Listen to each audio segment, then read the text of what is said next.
আসসালামু আলাইকুম। আবারও চলে আসলাম আপনাদের মাঝে একটি নতুন ভিডিও নিয়ে। ঈদের একদিন পর আমার পরিবার নিয়ে ও আমার বিয়ের পরিবার নিয়ে ঘুরতে বের হয়েছিলাম। ঘুরতে ঘুরতে ঢাকার অনেক কাছেই কায়েতপাড়া লঞ্চ ঘাটে চলে গেলাম।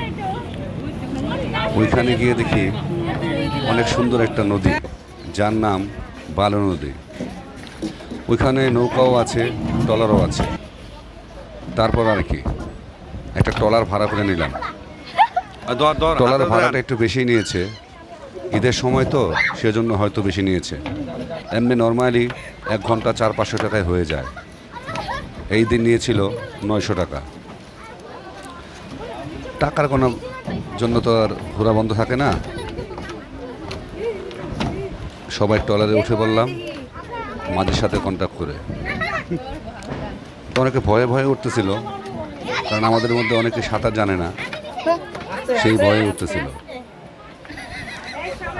তো আস্তে আস্তে সবাই উঠে পড়লাম।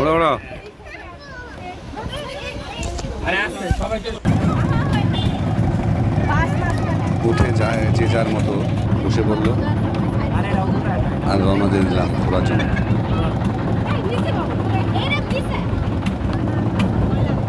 অনেক সুন্দর একটা জায়গা, মনে হয় আমি সুন্দরবনে আছি, এরকম পরিবেশ। ট্রলারে যেতে যেতে ত্রিমোহনী মোড় পর্যন্ত গিয়েছিলাম।